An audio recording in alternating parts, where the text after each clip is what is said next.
Boa noite a todos. Bom, pelo nosso último encontro, nós ficamos de ver ponto de inflexão e depois variação das funções. Não sei se vocês se recordam disso, mas me confirmem, tá? Se foi isso mesmo que a gente combinou.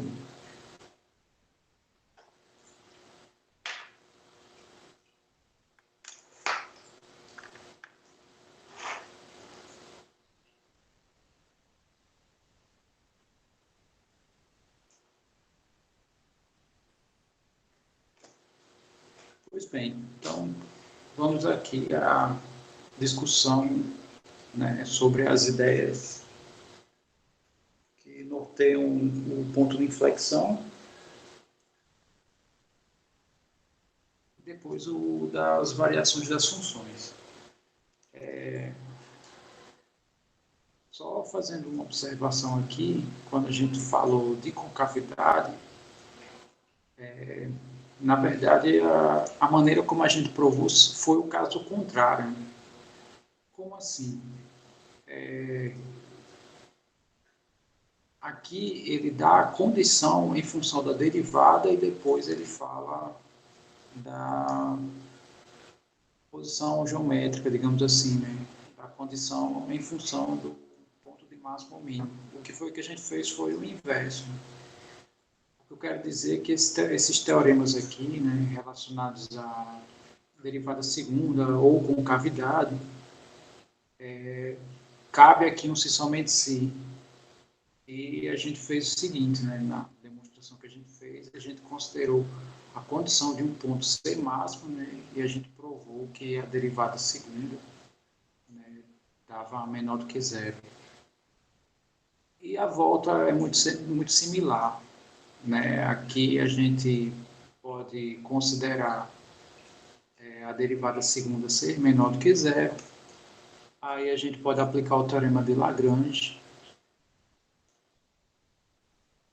Deixa eu só ver aqui.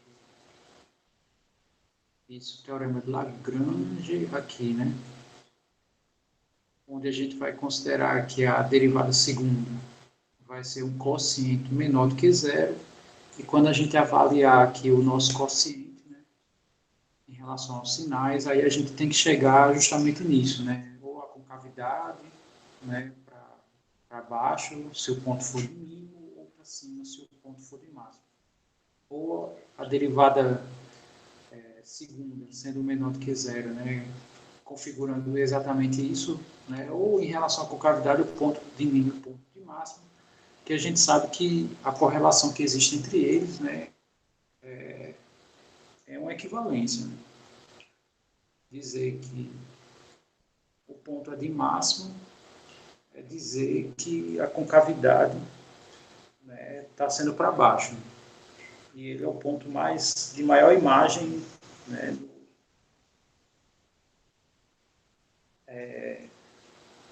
no intervalo. Né? Pois bem, então aqui a gente vai fazer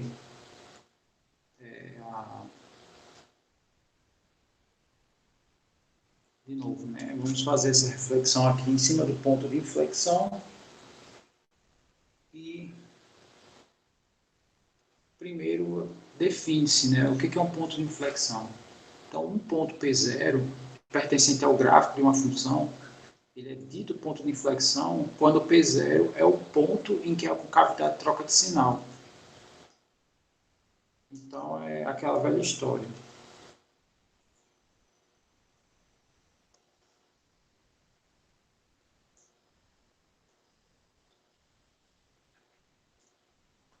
Eu vou colocar um caso só, mas o contrário também vale. Então, seria o seguinte, eu tenho uma função que tem uma concavidade, né, dentro de um intervalo. Eu tenho um ponto aqui que eu vou chamar de x0 e aqui tem outra concavidade. Então, Em relação a... Então, a definição diz isso, né? Um ponto onde há mudança de concavidades, ele é dito ponto de inflexão. Então, essa é a característica do nosso ponto. Que ele seja de inflexão. Né? Essa é a característica dele. Aí tem um teorema. Né? Teorema aqui... Teorema 9, né? Que ele diz o seguinte... seja f uma função... Aqui, quando ele fala concavidade, ele já está falando indiretamente da derivada segunda. Né? Que a derivada segunda é que tem relação com concavidade.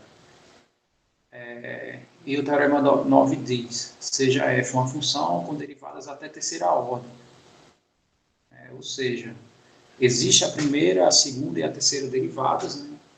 A nossa função ela é derivável até a terceira, no intervalo AB, aberto. Então, se a derivada segunda der zero e a terceira der diferente, então, veja que aqui é um se somente se, né? Esse ponto é de inflexão. Ou seja, se o ponto é de inflexão, é isso aqui que vai acontecer, e se isso aqui acontecer, o ponto é de inflexão. Repito, os outros teoremas anteriores, que é relativo à concavidade, relativo à derivada segunda, também cabe o se somente se neles. Então, assim, eu sei que eu fiz só um caminho lá, nos outros teoremas, mas o que eu fizer nesse, os passos são praticamente equivalentes. Tá? Muito bem. Então, vamos aqui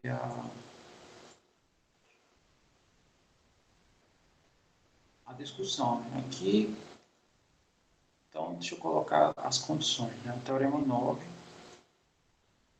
diz o seguinte: se a derivada segunda, num certo ponto, dá igual a zero, e a terceira está diferente, isso significa que o ponto x0 e f de x0 é de inflexão.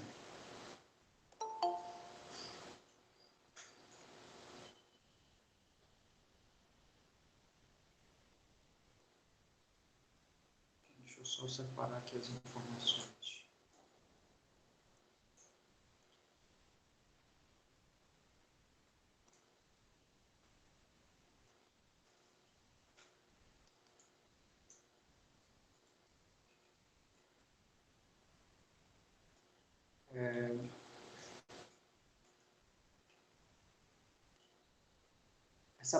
Lucas fez uma pergunta que é a seguinte: quando for exatamente zero, então, isso você está falando da derivada segunda, é isso?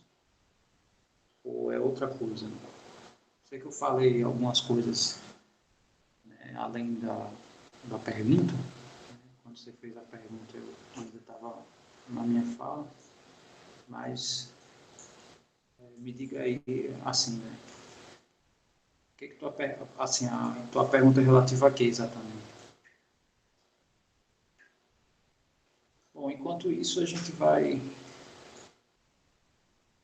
Isso, então, você está afirmando que em relação à derivada segunda, né, sendo zero, sendo que aí é o seguinte, só tem uma consideração a se fazer. Nem sempre quando a derivada segunda, isso, nem sempre a derivada segunda, quando dá zero, ponto de inflexão. A derivada terceira não pode dar. Aí não pode. Por quê? Porque é interessante essa pergunta. O ponto de inflexão pode ser ponto de máximo? Resposta não. Por que não?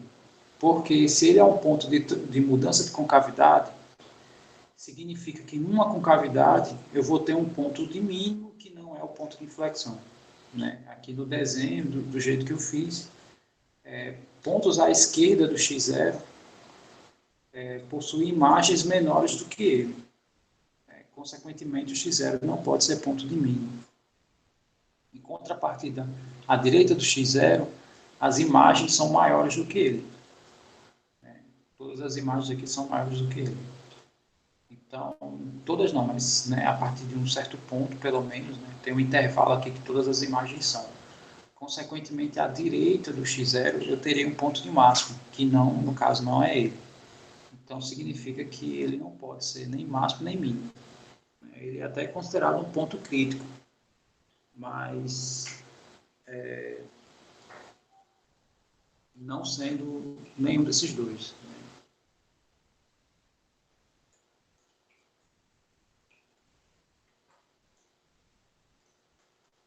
Aí vamos devagar, né?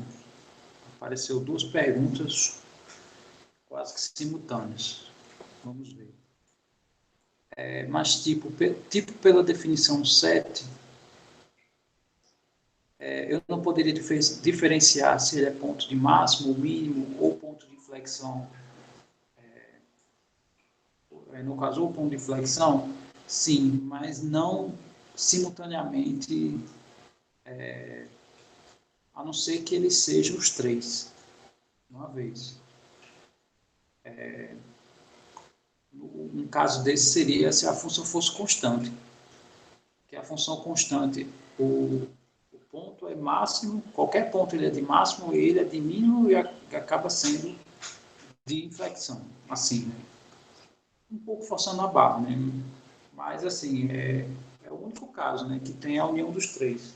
Fora isso, a gente diferencia ou um ponto é de máximo, né, os críticos, no caso, ou um ponto é de mínimo, ou ele é de inflexão, né? E não máximo inflexão, não existe isso. Mínimo inflexão também não existe. Porque, por exemplo, imagine aqui se a nossa função fosse só esse pedacinho, né? Só esse pedaço. E o intervalo fosse fechado. Então, esse ponto aqui, eu não posso dizer que ele é de mudança de concavidade, porque não existiria esse outro pedaço. Né? Então, ele seria máximo. Eu tenho que olhar o outro lado, mas sei lá, suponha que é igual aqui, né? Tem dois pontos aqui de máximo. Ele não pode ser caracterizado de inflexão, porque não existe intervalo à direita do x, não existiria, né? Intervalo à direita do x0 para dizer se tem mudança de concavidade ou não. Né? Então, não tem como caracterizar um ponto simultaneamente de máximo e de inflexão. De mínimo também não. Agora, assim, discriminar um dos três, sim, sem problemas. Aí, deixa eu ver. Essa foi a pergunta da Michelle, né? Então, ela dá um feedback aí, ver se ficou claro. Ela já respondeu. Ok. A João Guilherme pergunta o seguinte, né? No exemplo 10, teve uma que a gente colocou que pode ser de inflexão, pois não sabíamos ainda. Sim, no caso, ele quer analisar, né, lá. Ok, pode ser sem problemas. Né? No caso, só teria que pegar o ponto, né, que a gente derivou a segunda vez e deu zero, e derivar a terceira vez. Né? Porque o teorema diz se a terceira derivada não der zero, é porque esse ponto aqui é alguma coisa. Né? Se continuar dando zero, pode ser que ele caia no critério geral, né? E pode ser que ele não seja de inflexão. Né? Aí o Lucas pergunta qual a diferença do ponto crítico para a inflexão. Na verdade, pontos críticos é como são chamados os pontos de máximo e mínimo de inflexão. Porque eu tenho uma função, né? Por exemplo, esse gráfico aqui. Então, a gente sabe que num domínio de A até B, por exemplo, eu tenho infinitas imagens. E dessas infinitas imagens, só três que têm uma característica que diferencia-se dos outros. Então, caso, esse ponto aqui, né, um ponto que está por aqui, ele é chamado de mínimo, esse ponto ele é chamado de inflexão, e esse ponto é chamado de máximo, né, considerando que o meu gráfico se limita só a esse desenho que vocês estão vendo. Então, esses pontos que têm esse diferencial, essa característica diferente, né, dos outros, é o que a gente chama de pontos críticos. Então, o de inflexão, ele também, né, quando a gente fala, vamos determinar os pontos críticos, né? Deixa eu ver se no estudo das variações eu escrevo assim. Não, aqui eu botei só os extremantes. Mas eu poderia colocar, juntar esses dois pontos aqui, colocar pontos críticos, por exemplo, né? Que é outra maneira, né, que se fala desses pontos, né, que a gente está em discussão. Ok. Aí mais uma pergunta. A como ponto de flexão acontecer na terceira derivada, então não tem como confundir, porque os de máximo e mínimo acontecem nas derivadas com n par.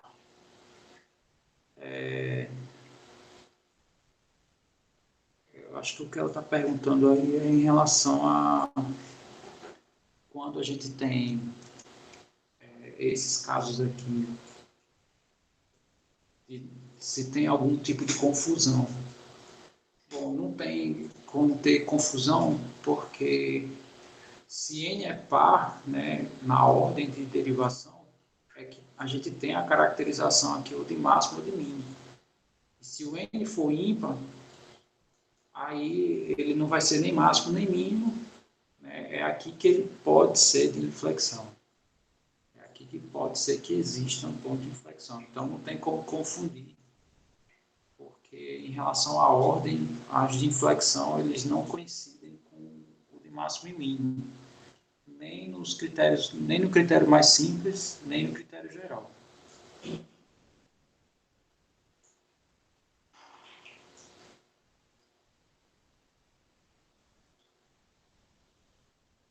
Tá, deixa eu ler a definição. Sim, a definição certa. Mas veja que essa definição 7, por mais que seja, ele generaliza, né, mas não é sempre, né, que acontece. O exemplo aqui é de um polinômio.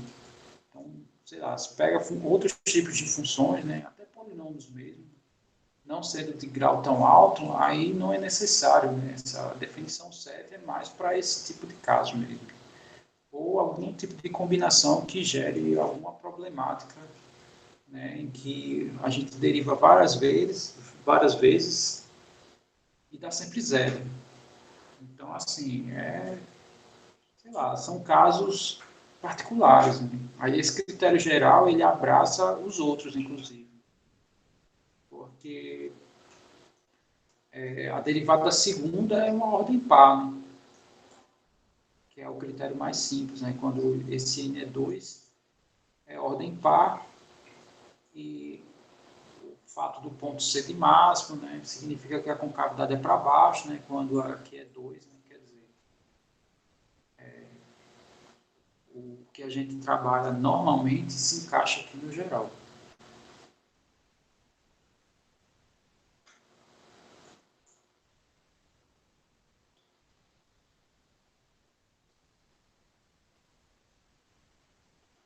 Deixa eu ver. Exatamente. A terceira derivada que é o crucial. Porque se continuar dando zero, aí a gente às vezes não tem como dizer nada. Que é justamente esse aqui que é o que determina de fato. Né? Então, repito, né? Se continuar dando zero aqui, aí a gente, né, acaba não tendo muita noção se é de flexão ou não. Ok.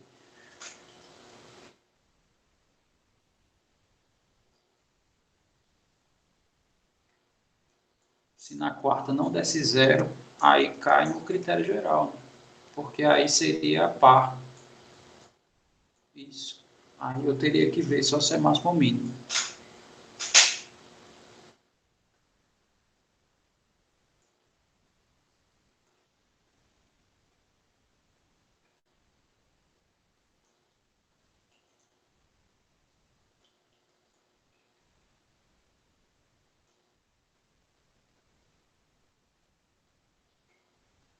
Na verdade é porque o teorema, né, como eu falei, essa definição aqui, eu acho que um livro que pode nos responder isso é o de.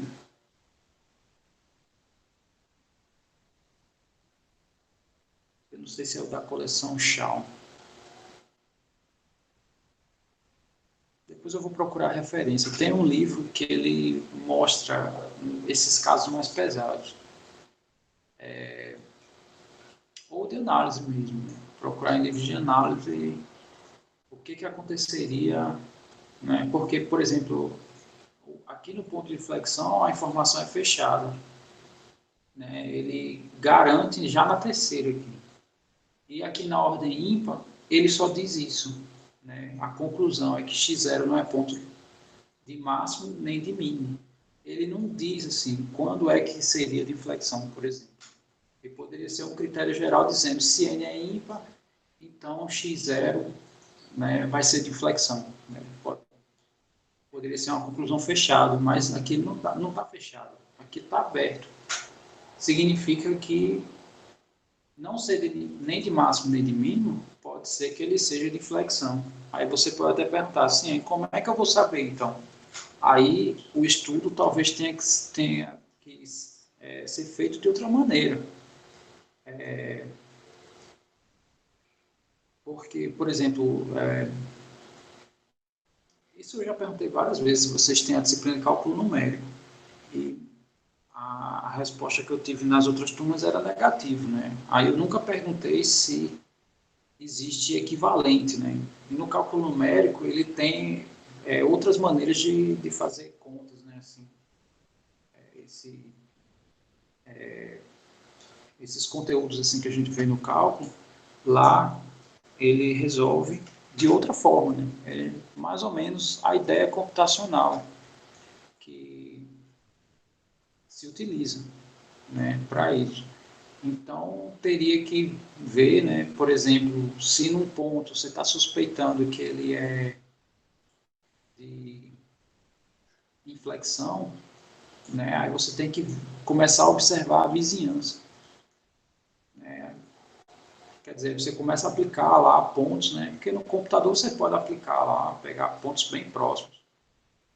E você começar a observar, né, o que está acontecendo em torno de um determinado número. Então, por exemplo, aqui, vamos supor que o que vocês estão perguntando foi o que aconteceu exatamente aqui.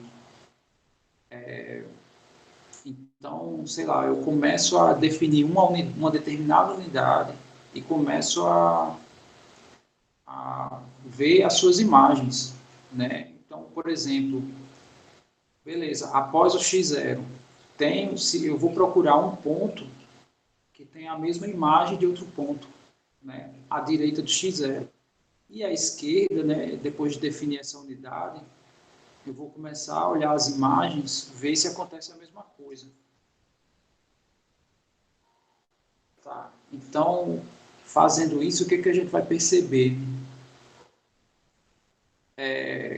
Que se dois pontos aqui à direita do x0 possuem a mesma imagem, aí o teorema de Rowley, né, que a gente já viu, nos garante que tem um extremo ali.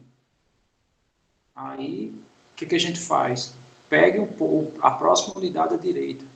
Se a próxima unidade à direita o ponto for maior, quer dizer, a imagem for maior, né? Então vamos supor que eu vou colocar aqui uma linha reta. Né? Então, numericamente, a gente viu que esses dois pontos à direita do x0 produzem a mesma imagem, ou seja, a mesma altura. Eu vou pegar qualquer elemento aqui do meio e, né, vou ver aqui a imagem dele.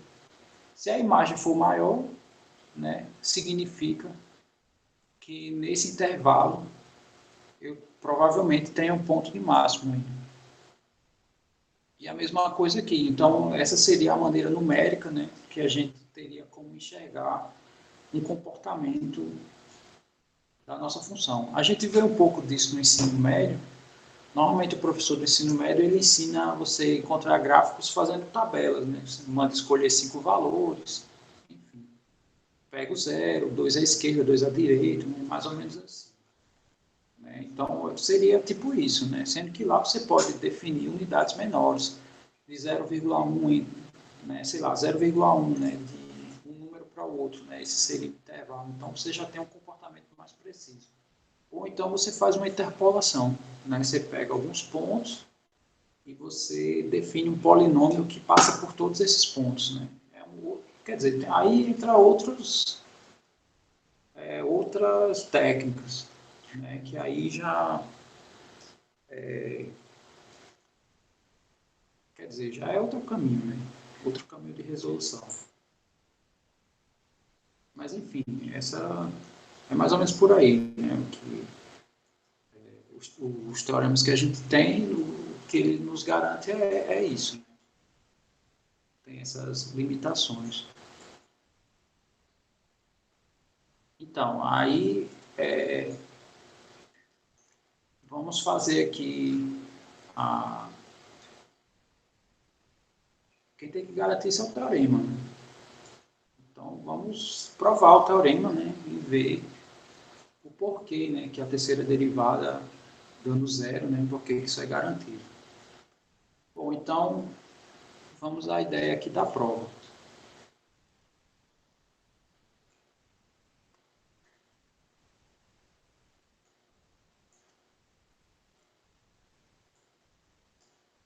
Deixa eu fechar aqui, senão vai ficar aparecendo mensagem.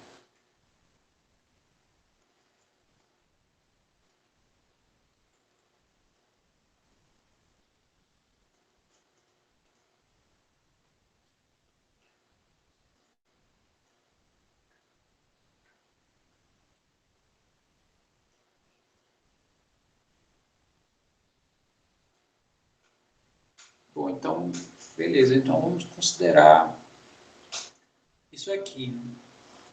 Num ponto x0, a segunda derivada está dando zero.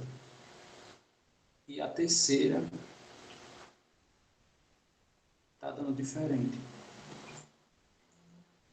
Então, eu vou provar a ida. Né? Vou colocar aqui. Tá. Então, se a terceira derivada está dando zero, vamos fazer uma análise do limite que gera a terceira derivada. E o limite que gera a terceira derivada é esse aqui. A gente vai fazer o limite, o x se aproximar de x0, né, fazendo a derivada do f do x, quer dizer, derivada segunda, né, menos a derivada segunda em x0,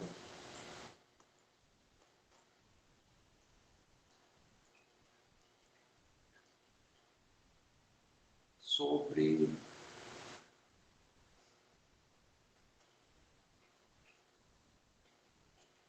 x menos x0. Então, o que a gente está garantindo, né? Até então, a gente está considerando esse fato, né, e esse. Então, significa que isso aqui não é zero. Tudo bem até aí? O que eu escrevi, o que eu considerei tranquilo, né? Então, esse limite nada mais é do que isso, né? Eu só reescrevi essa informação de outra maneira. Bom, então, o que a gente sabe, né? A gente sabe que isso aqui equivale a gente dizer o seguinte: se esse limite não dá zero, significa que esse limite pode dar um valor positivo, né? Eu vou colocar aqui assim, daqui a pouco eu agito aqui. Pode ser que isso seja positivo ou pode ser que isso aqui seja negativo.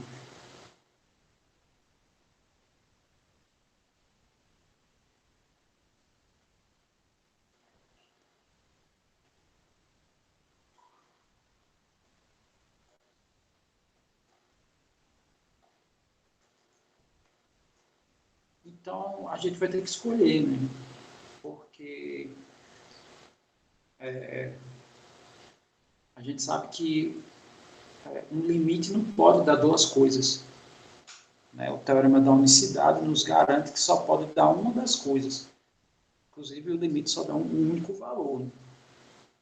Para cada ponto que a gente faz o x tendendo a ele. Então, vamos considerar um deles. Né? Sei lá, qualquer um. Né?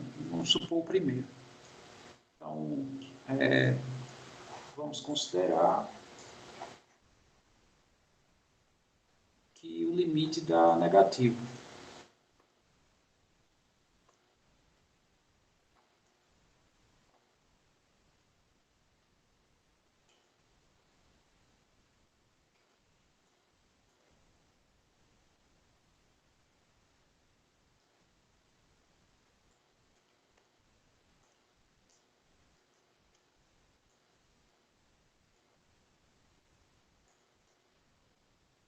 Ou, desculpe, dá positivo, né? Tanto faz. Ok, então, pelo teorema de Lagrange, a gente consegue, aqui x0 está fixo, né? Mas aí a gente consegue um x1 que esse meu limite, né, ele dá exatamente um quociente. Então, deixa eu escrever aqui. Isso aqui implica, pelo teorema de Lagrange, que, né, a gente consegue dois valores do nosso domínio, que isso aqui acontece, né?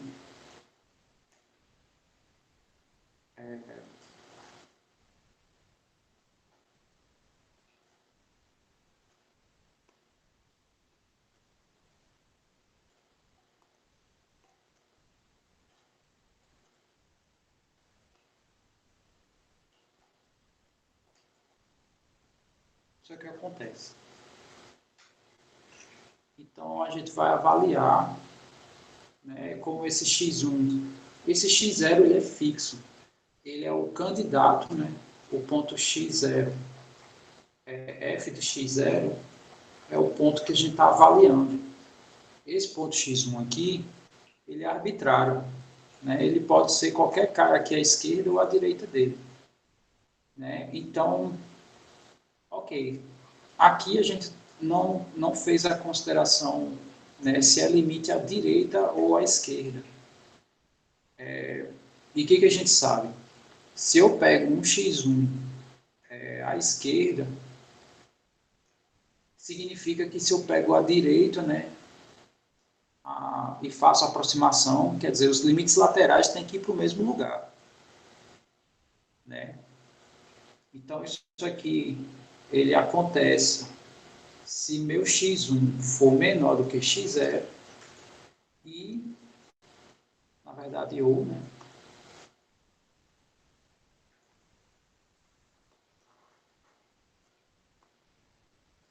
Isso aqui também acontece, né?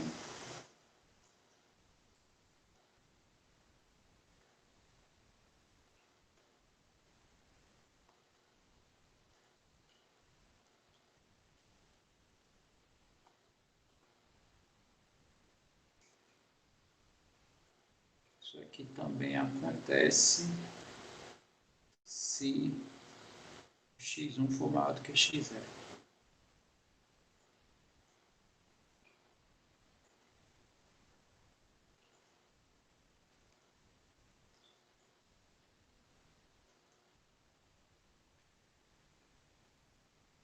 Tudo bem até aí?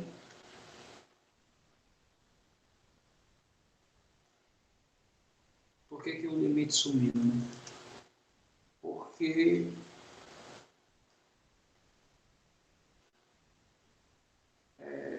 o teorema de Lagrange diz o seguinte: se f é contínua, né, no caso o que a gente vai considerar é a derivação no aberto, então eu consigo pelo menos um ponto, né, que a minha derivada é esse quociente, sem limite. Então, por que, que o limite sumiu? Porque, como eu apliquei Lagrange aqui, significa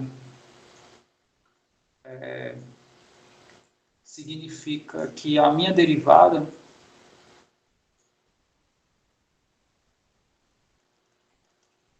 bom, como é que a gente sabe que a gente pode aplicar Lagrange? Basta que a função seja contínua, quer dizer, que ela seja derivável do aberto. É a única condição. Então, essa função aqui, a gente está considerando que ela é derivável até a ordem 3. Então, essa segunda derivada aqui, quer dizer, a derivada segunda é uma função, né, que existe e é suave. Então, não, mas no caso aqui é um intervalo em torno do x0, né? Deixa eu, ok, eu vou definir aqui. Eu vou pegar um intervalo AB em torno do x0, né? O x0 ele pertence a esse intervalo. Então, deixa eu pegar aqui. Assim, tudo bem, eu não defini, mas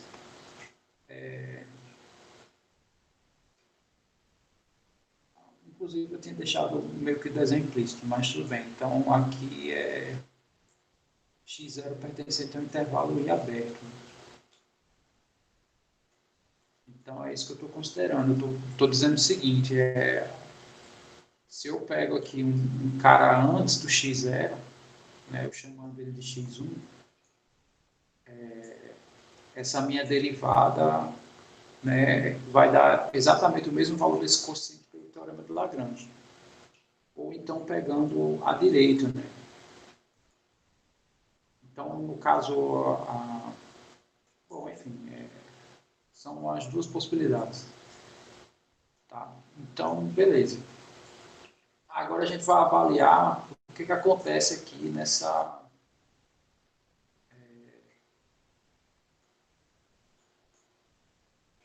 nesse quociente aqui.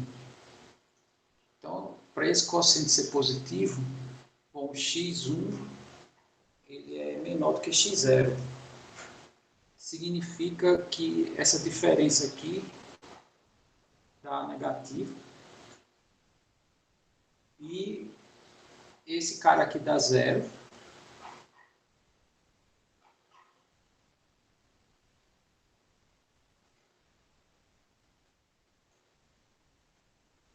Faltou mesmo.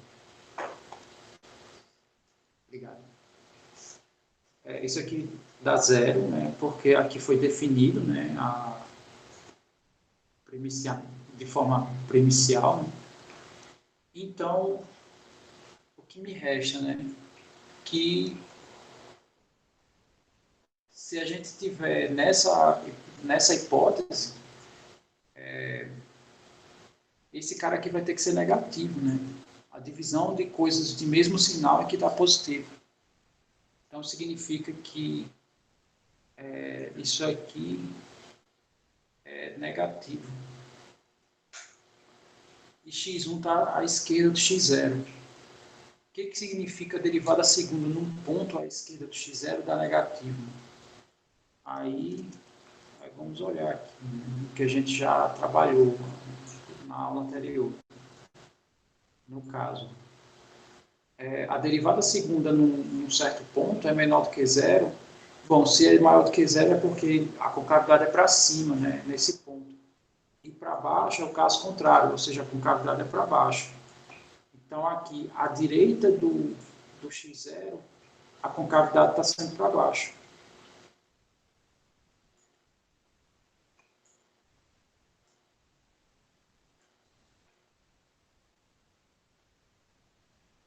E, no caso aqui à esquerda, né, a mesma coisa. Isso aqui está dando zero. X1 é maior do que x0, né? Inclusive, eu vou chamar x2, né? Porque não necessariamente esse x aqui que eu estou pegando à direita seja o mesmo desse à esquerda. Para não ter confusão, né, vamos supor que existe um à esquerda que eu vou chamar de x1 e existe um à direita que eu vou chamar de x2, né, que se encaixa no teorema de Lagrange. Então, eu vou botar aqui x2. E x2 está à direita do x0, né? X1 está à esquerda. Tá, então, esse quociente aqui, desculpa, esse denominador, como x2 é maior, a diferença é maior do que zero, consequentemente, esse numerador, né, tem que ter o mesmo sinal desse denominador, né, para ele ser positivo. Então, a conclusão aqui para esse quociente é que a derivada segunda em x2 é que tem que ser maior do que zero. E isso significa, né, nesse teorema 8, que quando é maior do que zero, a concavidade é para cima. Então, aqui a concavidade é para cima.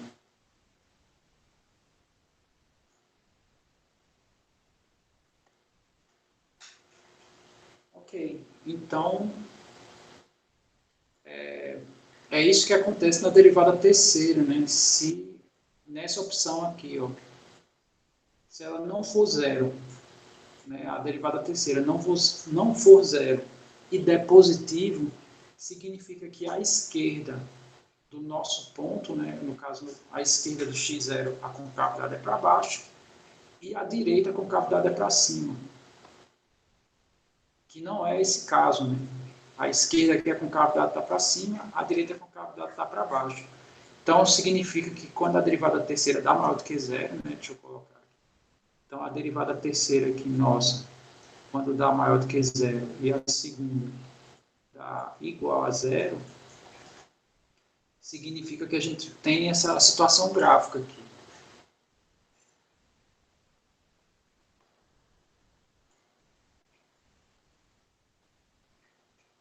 Eu tenho aqui o ponto x0, aí x1 representa os pontos à esquerda, a concavidade está sendo para baixo, né? Então está acontecendo isso aqui.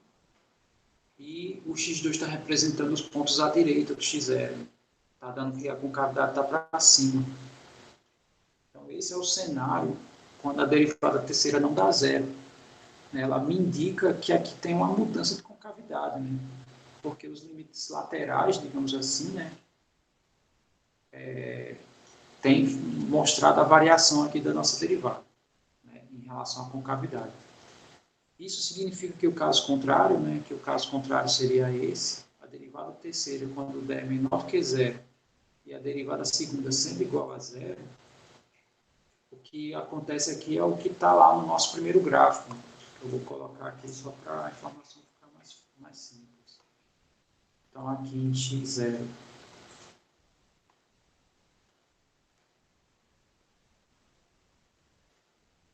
ele está sendo um ponto de mudança de concavidade.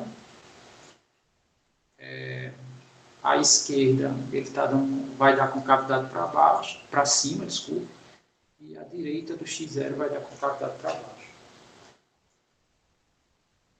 Bom, não sei se deu para visualizar, né, a ideia da demonstração.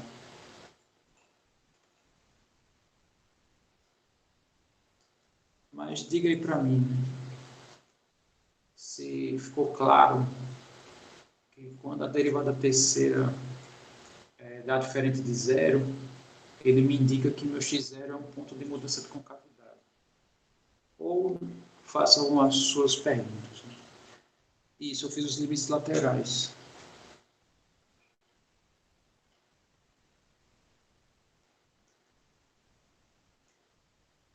Aí, né, como o sinal tem que prevalecer, né?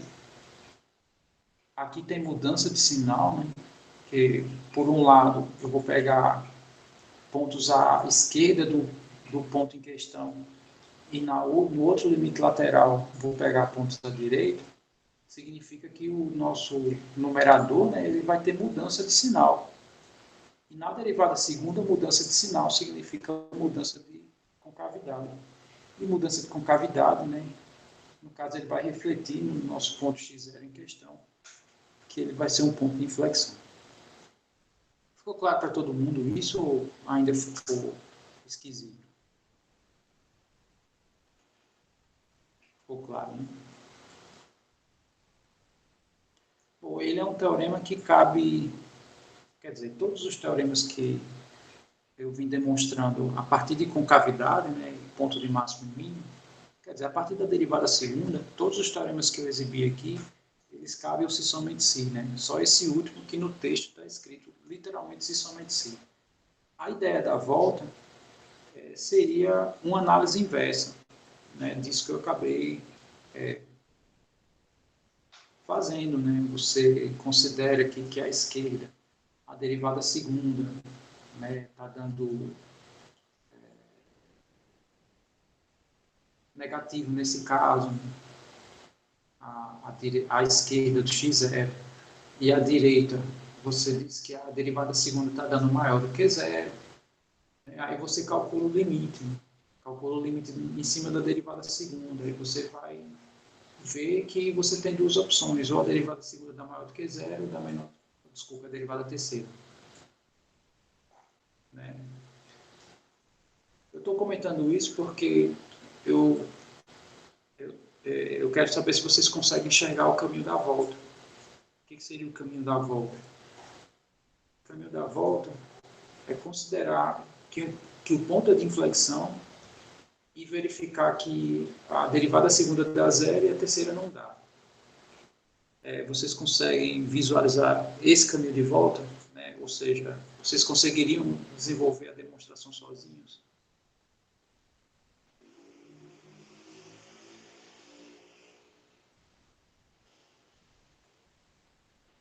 O que vocês acham?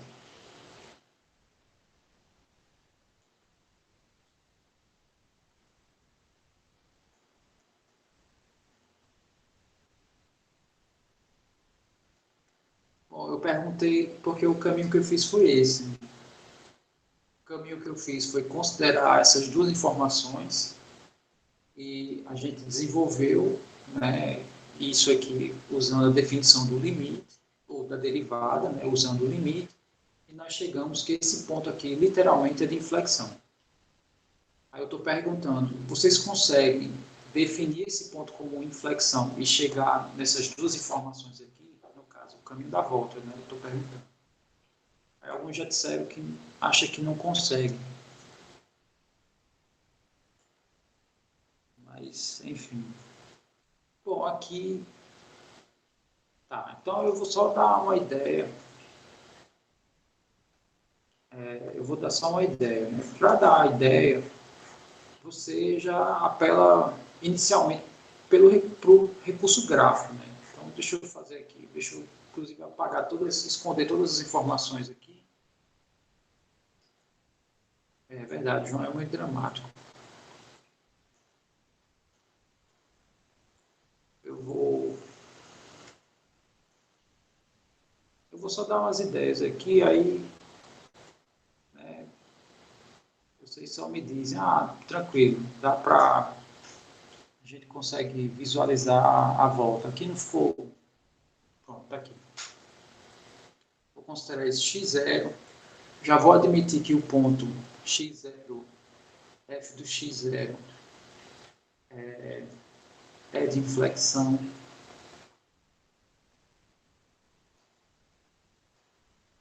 E pela definição, se é de inflexão, ele é um ponto de mudança de concavidade. Então aqui eu vou escrever bem grosseiramente, tá?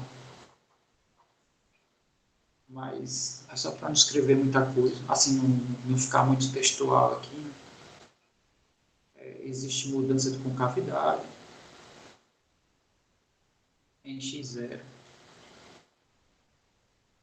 E isso aqui significa o seguinte, que se x está à esquerda de x0, isso vai implicar que a concavidade é para baixo e x estando à direita, a concavidade vai estar para cima, que é justamente o desenho que eu fiz, ou o contrário.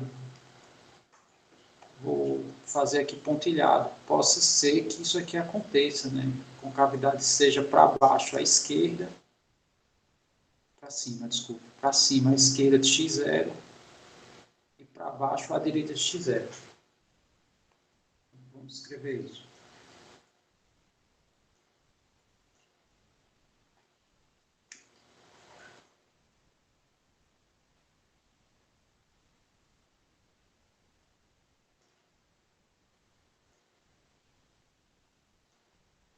Para cima e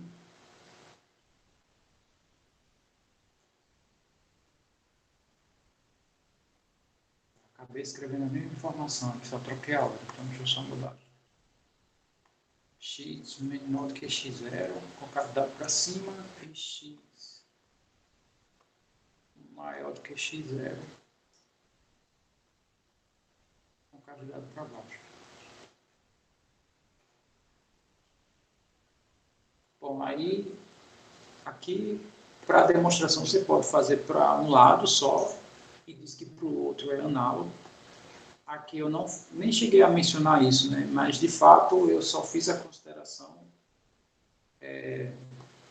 que, no caso, esse limite, no caso, quando é maior do que zero, ele se reflete a esse caso aqui, né? Na nossa demonstração. E quando o limite respectivo a essa derivada, né, for menor do que zero, vai dar esse caso aqui. Então, esse caso eu não demonstrei, mas é análogo. Né? Se a gente pegar esse limite aqui e fizer essa mesma análise que eu fiz, a gente vai chegar exatamente, né, nesse tipo de gráfico aqui, onde o x0 continua sendo de inflexão. Aqui é a mesma coisa, escolhe-se um deles. Então, suponha esse primeiro caso aqui, ou seja, x à esquerda de x0 vai implicar que a concavidade é para baixo e x maior do que x0, a concavidade é para cima. Bom, se a concavidade é para baixo, à esquerda, então o que a gente sabe, né? Que a derivada em x0 não, desculpa, a derivada em x é menor do que zero para x menor do que x0. E a derivada vai ser maior do que zero para x maior do que x0.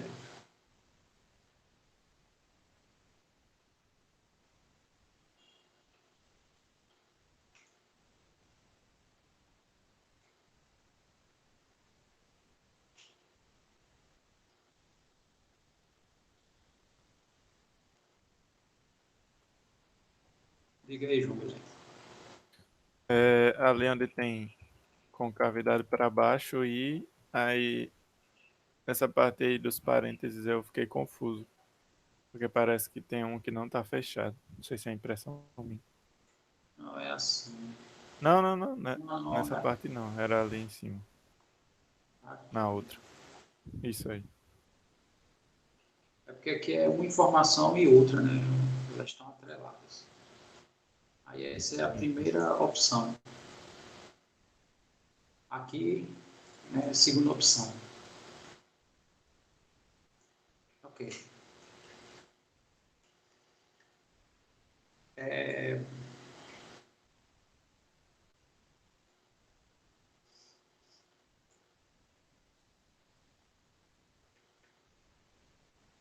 bom, então,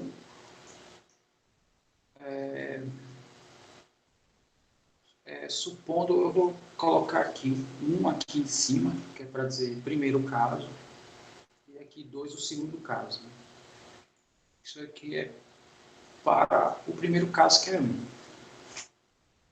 Bom, então agora a gente vai fazer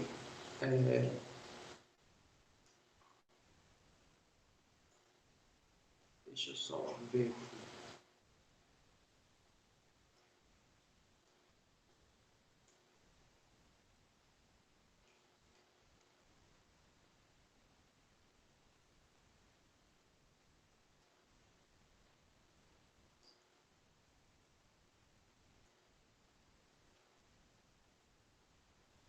Deixa eu só conferir uma coisa rapidão. Tá, estritamente.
É que eu estou só refletindo aqui como é que eu vou montar o nosso limite, né?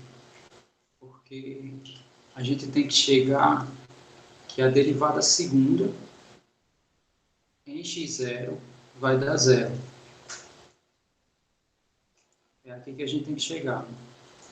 E na terceira tem que dar diferente. Nesse caso aqui tem que dar que é maior do que zero. Nesse caso que a gente considerou. Tá, então, como é que eu monto aqui esse limite, né? Como é que eu monto, na verdade, essa derivada? Bom, então vamos analisar, né, aqui que eu quero chegar. É aqui que eu quero chegar. Então, como é que eu defino essa derivada? Então, aqui vai ser o limite, a primeira derivada, menos aqui em x0, x indo para x0, sobre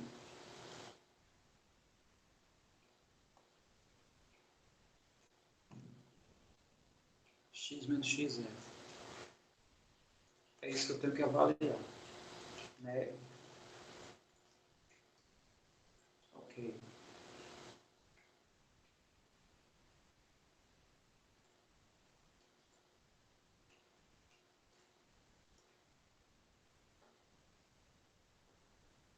E o que a gente sabe, né?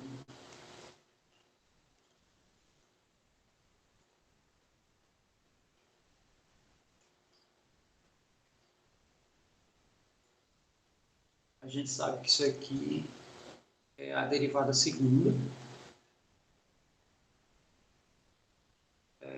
em x0. Então,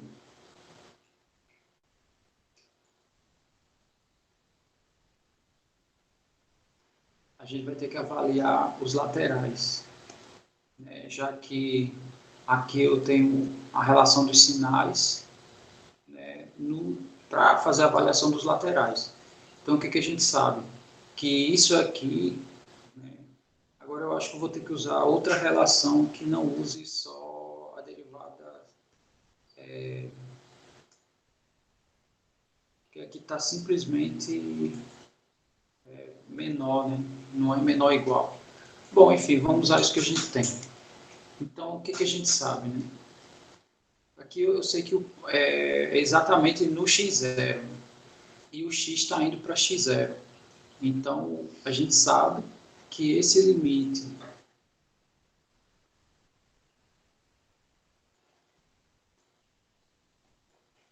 quando a gente faz x indo para x0 pela direita, tem que dar a mesma coisa para x indo para x0 pela esquerda.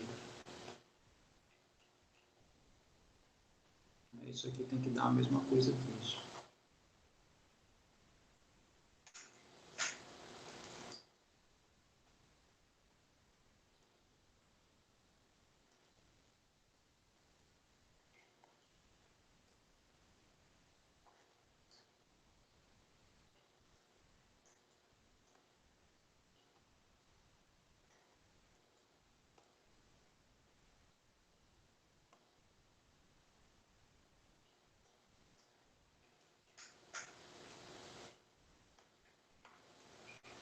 Bom, o que a gente sabe? Né? Que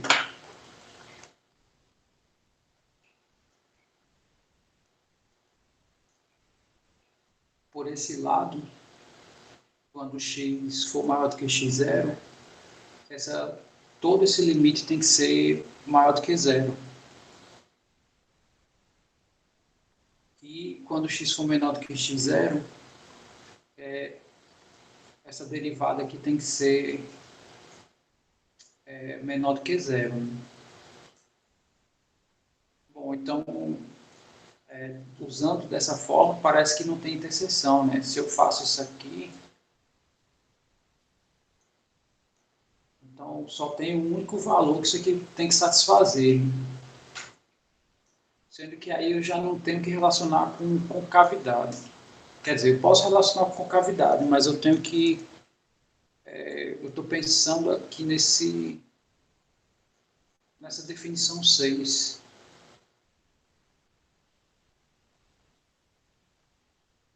Não é bem isso aqui, não. É isso aqui. Que é... Por que eu posso inserir, né? De acordo com essa definição aqui, por que eu posso inserir a igualdade? Porque com essa definição aqui, ele diz respeito a máximo local, né? Significa que tem um ponto aqui que tem a maior imagem, né? Numa determinada vizinhança, ou o contrário. Aí o que a gente sabe? Que se eu estou fazendo a consideração aqui de concavidade para cima ou para baixo, é porque tem um máximo local e um mínimo local. Né? Nessa consideração que eu fiz aqui, tem um ponto aqui que eu vou chamar de x1, que ele vai ser máximo local, e aqui tem um x2 que ele vai ser mínimo local, por exemplo. Então, quando eu falo de concavidade, eu já posso considerar também a igualdade. Né? Pelo fato de eu ter pontos aqui que é garantido que eles são máximo ou mínimo locais. Então, com isso, esses dois limites laterais que têm que ser idênticos, e eles são a derivada segunda, né? No caso aqui eu tenho que considerar o fato do... Não, x não precisa ser igual. X não precisa ser igual a x0. Né? Ele tem que se aproximar ao máximo que a gente quer. Aí, no limite, essas duas coisas acabam sendo idênticas. E a única coisa que garante a unicidade aqui do limite, né, para essas duas considerações aqui, é o fato disso aqui dar zero. Né? Porque se eu considerar que um dá um sinal e o outro dá outro sinal, isso nunca vai dar a mesma coisa. Não sei se ficou claro o que eu falei. Mas, repito, né, a consideração desses dois eu fiz, né, eu posso fazer, né, se algo é menor do que zero, eu posso dizer que é menor ou igual. E aqui, a única opção que eu tenho é os dois sendo idênticos a zero.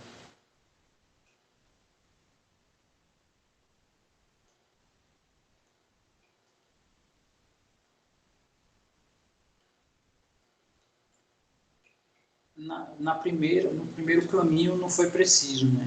Eu puxar nenhuma informação adicional. Na volta aqui, sim. Porque, né, como eu escrevi essas derivadas segundas como um limite, e a gente sabe que o limite ele tem que existir, assim, se ele existe, ele é único, Então, a única opção aqui de existência, né, aqui é a derivada à, à esquerda, né, à esquerda, esse aqui, e esse aqui é a derivada à direita. Então, aqui vai dar a derivada segunda, né, ambas indo para x0. Então, isso aqui só pode se eu considerar, né, que a derivada segunda também pode assumir o zero. Aí aqui só pode ser zero. E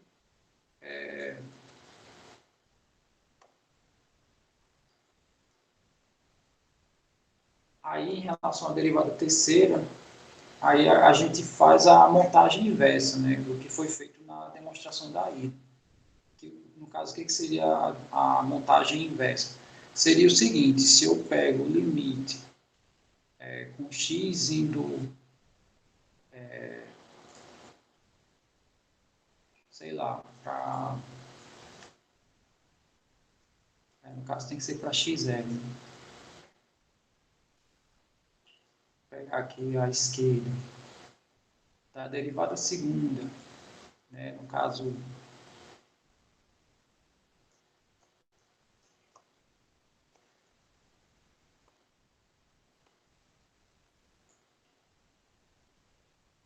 isso aqui tem que ser igual, né?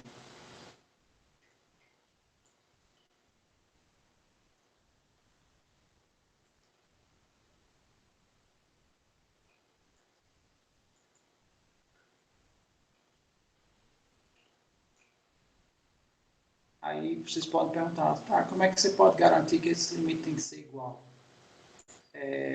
Aí, no caso, é quando a gente considera de antemão, né, que de toda forma, essa demonstração eu fiz a consideração inicial que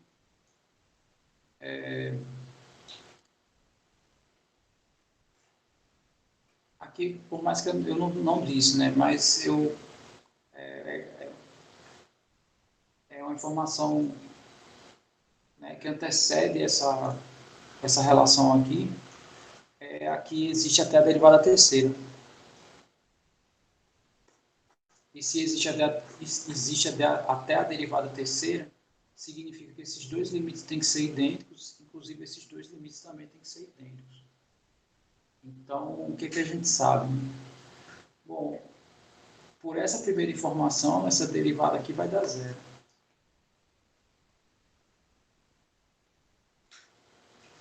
E,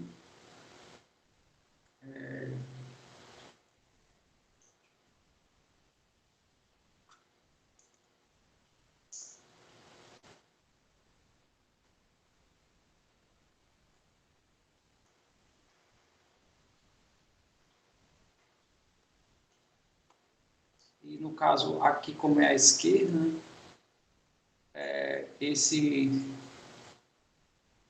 essa diferença aqui, o x vai ser menor do que x0, né? Porque eu estou pegando x à esquerda, então isso aqui vai ser menor do que zero.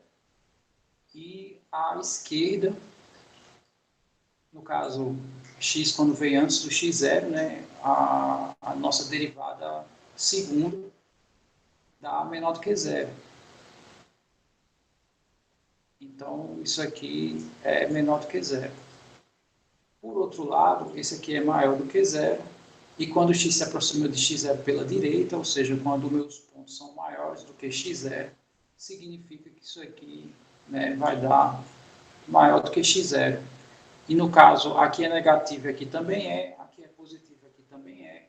Esses dois limites têm que ser idênticos e, de fato, tem que dar um valor positivo. Né? Isso deu isso aqui porque a gente fez a consideração desse caso aqui, né? No caso aqui em verde, que era o caso em que a direita do x era com cavidade para baixo e a esquerda, desculpe, a esquerda com cavidade para baixo e a direita com cavidade para cima, né? Que era o primeiro caso. Então, né, a gente chega nisso.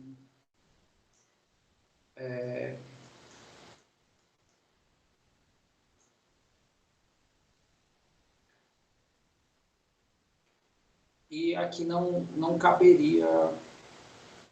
Peraí, deixa eu só ver.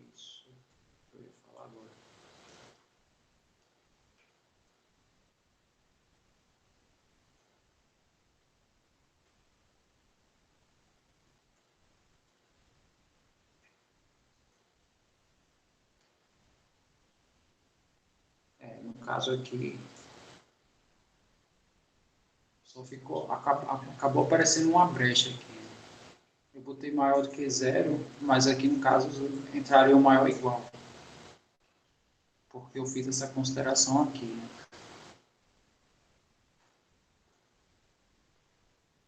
Bom, mas enfim, aí eu vou só depois dar uma olhada, né, o que, né, ficaria exclusivamente, né, que aí já não seria diferente, né, podia ser diferente ou igual. Bom, mas enfim, todo mundo entendeu essa ideia da volta?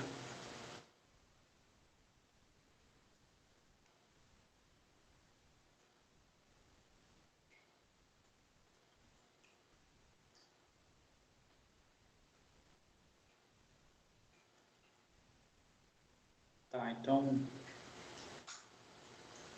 podem, podem questionar.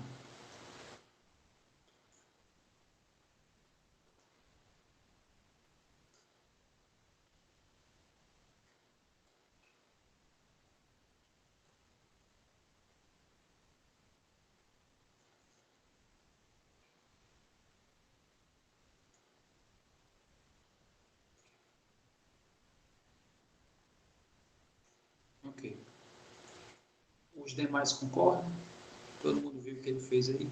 Vocês, uma coisa que eu posso deixar como exercício, né? Vocês rever, né? Vocês darem uma olhada melhor aqui nessa segunda parte, né? Vocês farem uma reflexão e depois vocês,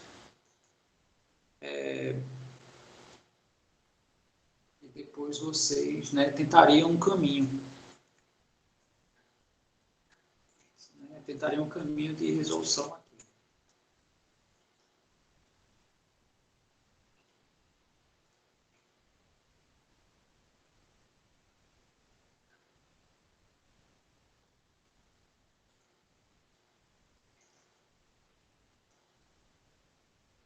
Aí a gente também discute, né? Eu acho que é importante essas discussões assim da parte teórica também.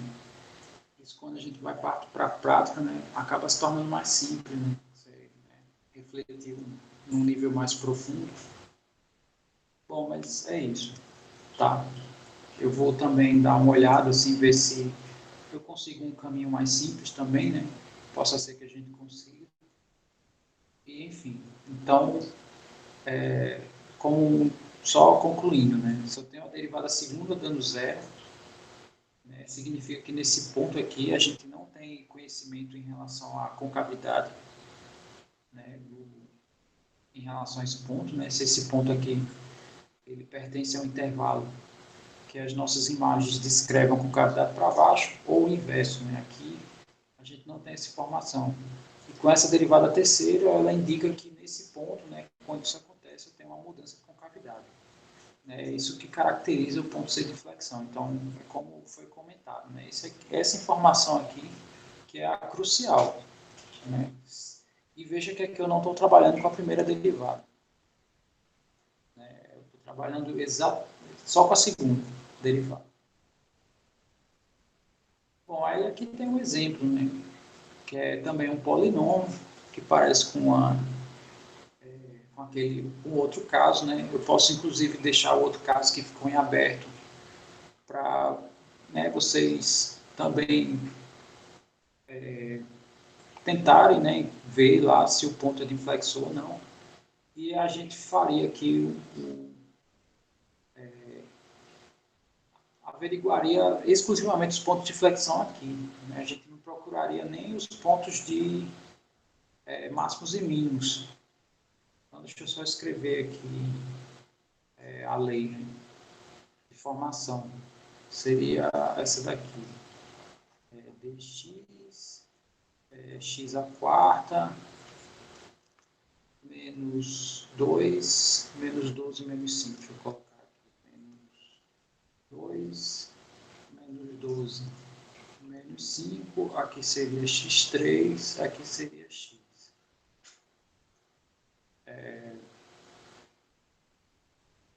Então, derivando a primeira vez,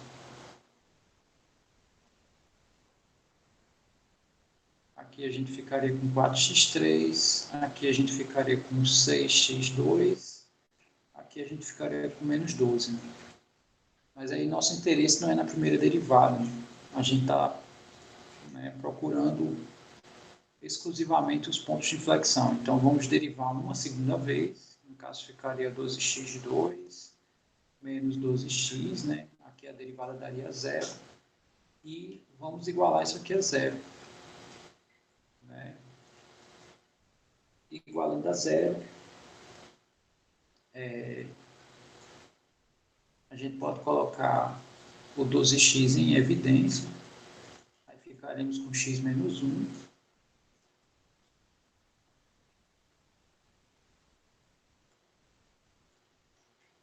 Aí aqui a gente tem duas opções, x sendo 0 ou x sendo 1. Esses dois valores zeram, no caso, a nossa segunda derivada. Aí a gente tem que ir para a terceira derivada.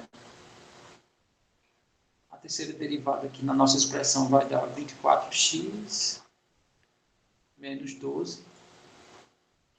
E a gente faz a verificação aqui nos pontos. Né? Que no caso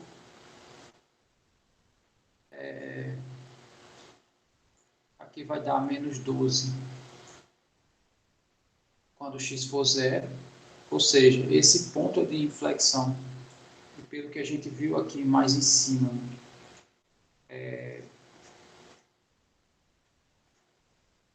esse caso aqui que a gente considerou a terceira derivada deu positivo, né? Que é para cima, depois para baixo. Né? Então, aqui, nesse caso, vai ser o contrário. Primeiro a concavidade vai ser para baixo e depois para cima. Né? É isso que indica esse sinal. E, então, esse x igual a 0 ele é ponto de inflexão. O outro ponto, né, que a gente pode verificar aqui é se x for igual a 1. E para x igual a 1, isso aqui vai dar 24 menos 12, vai dar 12. Ou seja, eu tenho aqui dois pontos de inflexão. Aqui seria o caso contrário. E pronto. No caso, x0 e x1 são, para x igual a 0 e x igual a 1, eles são pontos de inflexão.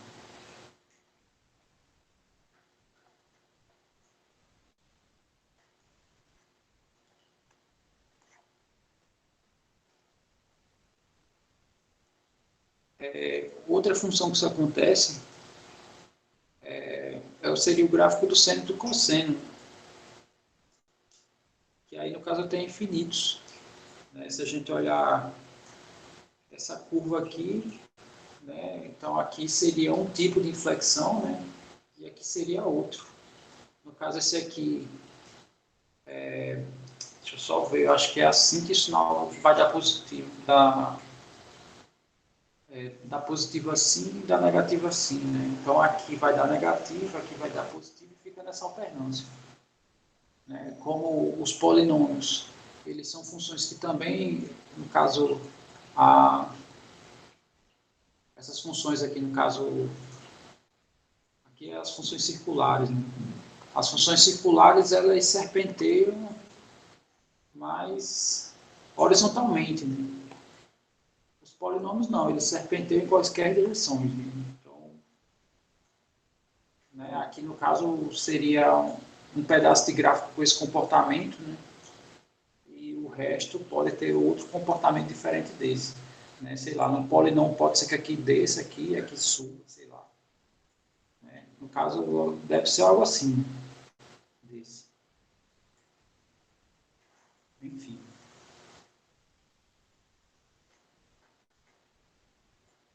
Tranquilo, né? Esse exemplo é bem simples. E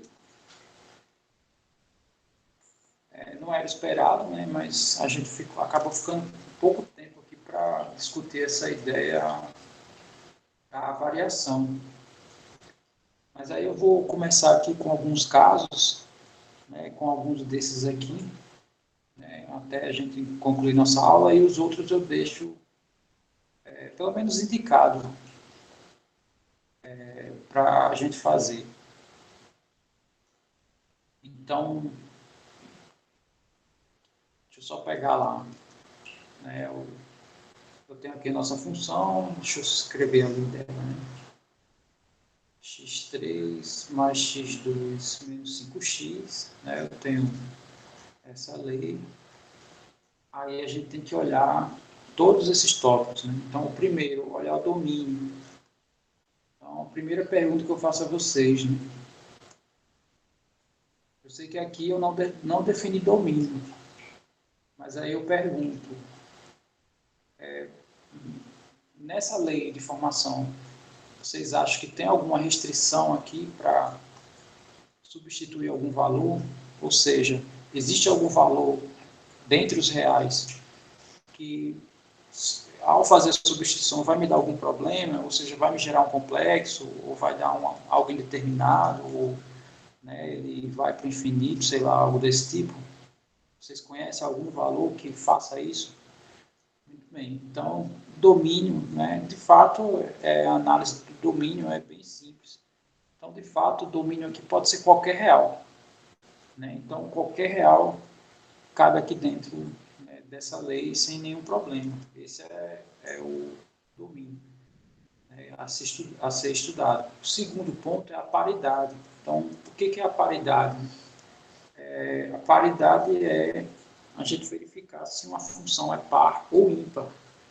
Isso ajuda, né? Isso ajuda porque graficamente, se eu sei que uma função é par, basta desenhar o comportamento, né, para o lado direito do meu domínio, porque eu sei que o esquerdo se comporta igual, né? Tipo assim, o eixo dos y ele funciona como um eixo de simetria, né, se a função é par. E se a função é ímpar, o comportamento é idêntico, porém para baixo, né? Quer dizer, né, você tem uma ideia assim mais fácil na hora de fazer o gráfico. Então, aqui eu já tenho o f do x, né? Eu analiso o f do menos x.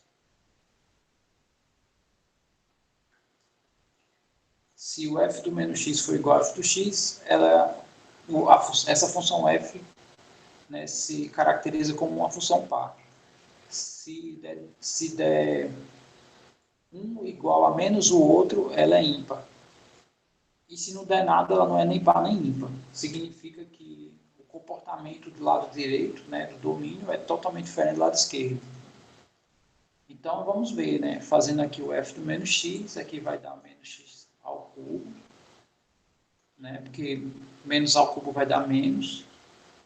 Esse menos aqui ao quadrado vai dar mais.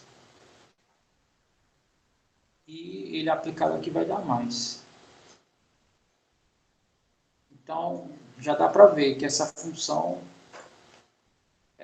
aqui não é a mesma coisa dessa. E se eu troco o sinal dela, não vai dar, né? Se eu fizer menos essa expressão aqui, não vai dar essa também. Ou seja, isso dá diferente, né? Tanto para esse caso, como esse caso aqui, né? O f do x também é diferente do menos f de menos x. Então, o que isso significa? Né? Que ela não é nem par nem ímpar. Então, esse é o primeiro ponto. O segundo, f não é par nem ímpar.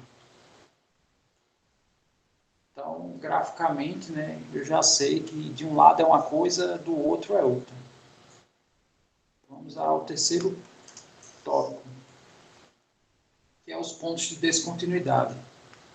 Bom, aqui não tem, acaba não tendo, né? Não existe pontos de descontinuidade. Por que não existe? Porque não tem nenhum problema aqui no domínio. Quando dá problema no domínio, aí a gente vai avaliar se existe algum problema, né, nesses pontos, né, que não podem ser substituídos. Aí a gente faz a análise dos limites, tanto à direita quanto à esquerda desse ponto, né, para ver se ali existe um salto nas imagens. Então aqui não existe pontos de descontinuidade. E nesse tópico aqui tem uma coisa a mais que a gente vai estudar, quer dizer, vai avaliar, que a gente coloca esse ponto aqui só como referência. Mas uma coisa que a gente tem que avaliar é isso aqui. A gente tem que ver o limite quando o x vai para o infinito ou menos infinito. Variação das funções é avaliar esses tópicos aqui para fazer gráficos.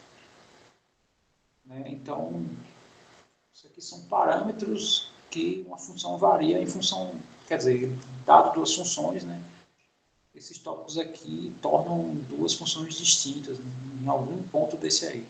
Então, são as variações delas. E essas variações aqui, uma das aplicabilidades assim, diretas é fazer o gráfico, né, construir gráficos. Então,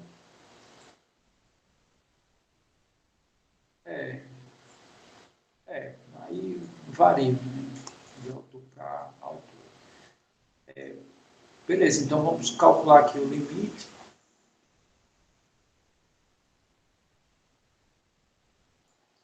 Bom, quanto vocês acham que dá esse limite aqui?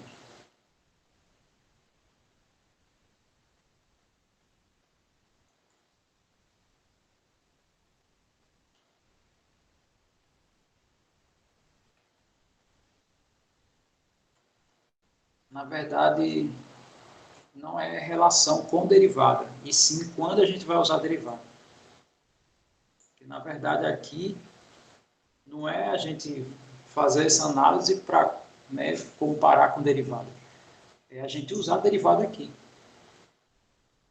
Então, a gente está olhando alguns aspectos gerais, a gente não está usando ainda, mas a gente ainda vai usar. Então, aqui a gente se faz o x ir para mais infinito, né? Esse expoente, como ele é o dominante do polinômio, né? Então significa que ele aqui vai para mais infinito. Né? E se aqui eu utilizar o menos, ele vai para menos. Todo mundo enxerga isso que eu acabei de fazer? Ok. Então a gente já sabe algumas coisas. Né? O que a gente sabe? O gráfico não tem limitação no domínio, né? Todo domínio vai ter gráfico. Ela não é nem par nem ímpar, então a direita é um comportamento, a esquerda vai ser outro. Não tem pontos de descontinuidade, e quando a minha função for para mais infinito, a minha função vai crescer, e quando a minha função for para menos infinito, né, as minhas imagens vão para menos infinito. Né? Quer dizer, eu tenho algo assim, eu só não sei o que acontece no meio. Né? Eu sei que para o infinito ela cresce, para menos infinito ela decresce. Tá, então, esse é a análise do terceiro ponto, pontos de descontinuidade. Outro tópico que ajuda para a gente desenhar o gráfico é as interseções com os eixos. Então, aqui a gente vai fazer o f do zero, né? No caso, quando x é zero, e vai dar zero. Ou seja, ele passa na origem do meu sistema. E o outro é fazer o f de x igual a zero e ver quais são os x que acontece isso. No caso, vai aparecer esse ponto também. Né? Então, aqui a gente vai fazer x3 mais x2 menos 5x igual a zero.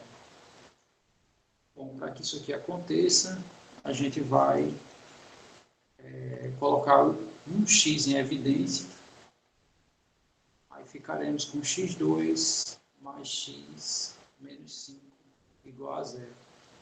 Aí uma das opções é o x igual a zero, e as outras opções é a solução aqui dessa equação.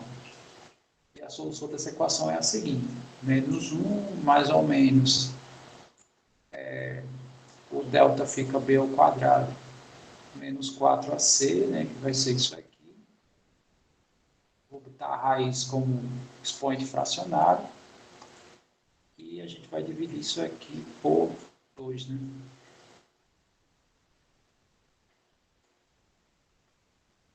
Bom, Então, tem esses pontos, né, que tá muito bonito aqui, mas, enfim, a gente sabe que aqui são 2 pontos que zeram. Quer dizer, a gente já tem 3 pontos de interseção com um eixo. Quer dizer, ela, sei lá, aparentemente ela já tem um comportamento assim, né?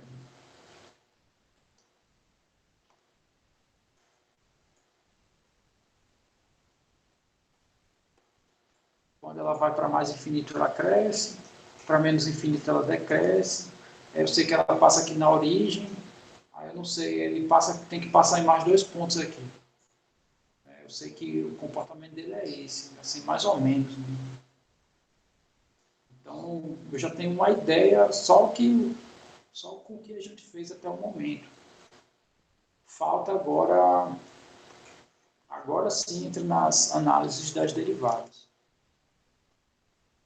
Então, essa ideia aqui de intervalos de crescimento, decrescimento extremantes, né, pelo tempo aqui está terminando, eu vou só indicar o que vai ser feito nos próximos passos. Eu posso colocar 5 e 6 como um ponto só, né? Que a gente vai fazer o seguinte, a gente vai derivar a primeira vez a nossa função igual a zero. Para quê? Porque os pontos que a gente encontrar aqui vão ser extremantes. Aí, derivar a segunda vez igual a zero. Por que a gente faz isso? Para saber se a gente encontra x, que é a inflexão. Aqui a gente pode ser que não tenha. E a derivada segunda também vai me informar, né, os pontos que eu vou encontrar aqui. Eu vou aplicar, né, pegar aqui, sei lá, x0, por exemplo, aí eu vou ver, né, se quando eu aplico na derivada segunda dá menor do que zero ou maior do que zero. É isso que a gente vai ter que ver, né? Se for menor do que zero, aí x0 acaba sendo máximo, local, e se isso acontecer, acaba sendo mínimo local. Isso aqui, né, vai ficar por hora por exercício, como exercício para vocês, mas na quarta-feira é isso aqui que a gente vai continuar. Ok, né? Então a gente verifica esses pontos aqui. E a terceira derivada, né? Caso a gente encontre algum ponto aqui que aconteça isso, a gente tem que verificar se esse ponto encontrado, eu vou chamar aqui de x1, se isso acontece. Né? Se acontecer, a gente vai ter um ponto de inflexão. Deixa eu ver o que mais. Isso seria a análise dos pontos 5 e 6. Quer dizer, aqui eu já inseri o 7, né? Eu já coloquei até a ideia de flexão e concavidade. Aí pronto. Essa segunda derivada, além do máximo, é bom definir os intervalos, né?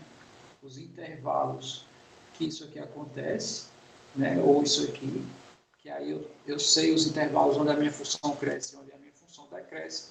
E com todas essas informações, a gente tem como desenhar um gráfico com uma certa precisão. Tá? Então, essa é a ideia. Né? Essa partezinha no final aqui é o início da discussão da próxima aula. Né? Lembrando que também eu vou só fazer alguns comentários aqui dessa demonstração que, quer dizer, vocês têm 2 tarefas. Né? Uma, vocês vão observar essa demonstração aqui, né? E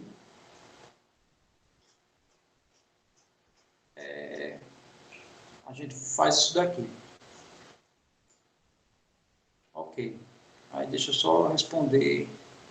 Vocês podem montar o gráfico, mas aí a minha intenção na próxima aula é, né, depois de ter coletado todos esses dados, aí a gente, né, faz a construção aqui em aula para a gente observar como, né, todas essas informações a gente tem, né, uma precisão grande, né, relativamente grande na hora de montar o gráfico.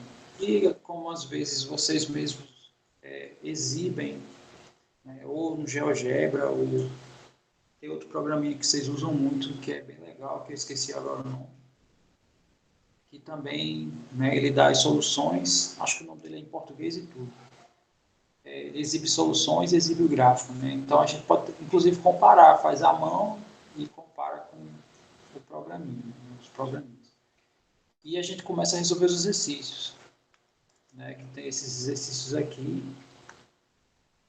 Aí a gente resolve um de cada, né? E depois de resolver um de cada, né? Eu falo isso porque tem muita questão aqui que tem muitos itens. Aí a gente marca a prova. Eu acredito, né? Não sei se eu posso estar errado, né, minha estimativa, mas eu acho que daqui para sexta, se não terminar, mas eu acho que muita coisa a gente tem condições de fazer. Né? Aí é o que eu tinha combinado, né? Se a gente termina sexta, eu passo para vocês já a prova, sei lá, segunda, né, de uma segunda-feira até uma terça de manhã, por exemplo. Aí vocês ficam aí com alguns dias de resolução. Aí na terça, na segunda que não vai ter aula, né? Por exemplo, nessa sexta, se a gente, né, resolver um de cada, e a ideia é ficar clara para todo mundo, né, como faz. Então, sábado de manhã, né, eu passo para vocês a atividade, ou na própria sexta. Né, eu abro a atividade na sexta ao terminar a aula. Na segunda subsequente não tem aula. E na quarta eu já trago os resultados. Não sei se deu para clarear. Deixa eu só